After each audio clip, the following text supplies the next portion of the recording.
Oh, I love the fact that you cared about our side. You care about us that much? Oh, so you don't want me to go back to Form 1? I know, I did the same thing. Passing through Nectar again, it was long and hard and tough at the same time. As the Rebecca speaker from the side that is negatively going against this motion, I'm here to strongly oppose today's motion, which was clearly stated by my opposition leader. And stepping on my cornerstone, we believe that maximum improvement is possible through reforms, not a total overhaul. Before to proceed, my opposition leader clearly came here and explained the burden on our side. As you are searching through any AI, you see that our side's burden was to come here in front of you and say, if you want to overhaul the current educational system, what else will we do? We are supposed to go against the fact that we need to completely change the educational system. And their side's burden, as I'm helping them, was that they were supposed to come here and talk about completely changing the educational system in Tanzania right now to meet the kind needs and demands of the people. But they didn't come here and show that to us. Starting with rebuilding my side, we came here in front of you and we talked about disrupt students, teachers, and the community at large, whereby by disrupting students, teachers, and community at large is that adapting the overhaul of the educational system, changing the educational system completely will lead to disruption and people not being comfortable to adapt to this.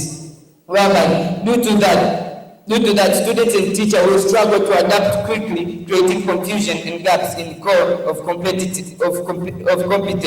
Whereby in 2020, the OECD reported countries that implement sudden curriculum reforms without transition plans saw a 5 to 15% drop in standards test scores within the 2 to 3 years. Well, Tana, you love Tanzania, right? You love the people. Would you love the test scores of the students to increase, whereby it will lead to the competence level of students to also decrease? Also, a round of corporation survey in 2021 found 44% of teachers reported feeling overwhelmed or unprepared after a sudden curriculum change, whereby they failed to adapt quickly to the needs of the new curriculum. So, by changing completely, as on their side, what they are supposed to show, by changing completely the educational system, you bring a bigger burden to the teachers.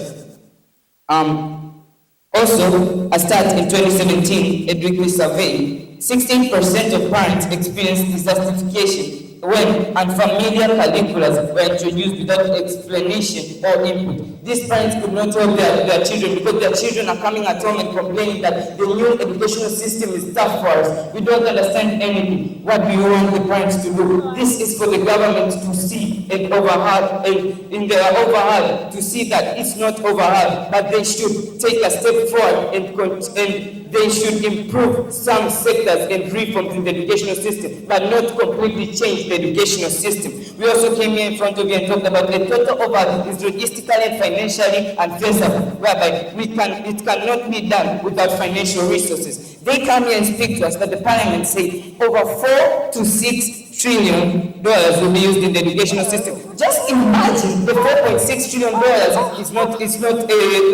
it's not a small amount of money. What if we convert it to Tanzanian shillings? We'll get over gazillions of Tanzanian shillings. By those gazillions Tanzanian shillings, to overhaul this educational system, the same $4 to $6 trillion will need a lot of money, more than the $4 to $6 so as we can introduce new digital infrastructures, administrative shifts, and retraining. This will increase the burden to the government so as they can find loans and funds in order they can meet the financial demands of their side. Whereby full curriculum reforms cost on an average of $4,000 to $7,000 per student based on World Bank educational reform data. A complete overhaul isn't necessary. Maybe we can change the reforms step by step. That's the solution that is brought in front of you by side opposition. I'd like to start rebutting their points as they spoke here in front of us.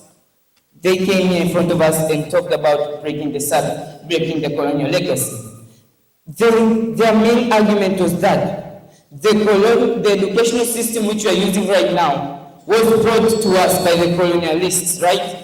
Let's take an example of Tabora Boys. It's one among the schools that was brought during colonial time, but until now, it's the school that is one among the most highly performing schools in Tanzania.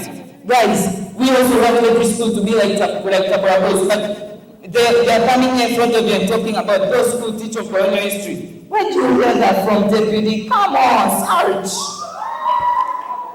Now, by doing so,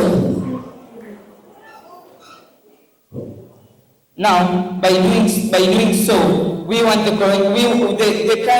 current history that is taught to us is completely fit, because it's teaching us issues that have happened and the solutions in which we'll use so that the issues won't happen. Example, the World Wars. They came here and said that the current history is taught to us have no solutions and they're teaching us nothing. But we are bringing the history as solutions. They also come and talk in front of us and talk to us, creating a skill-based economy. That is why we came, as we are listening to our speakers, in their points, their implementations, whereby those implementations are like building of workforces and other more. Deputies, panel, make your decisions.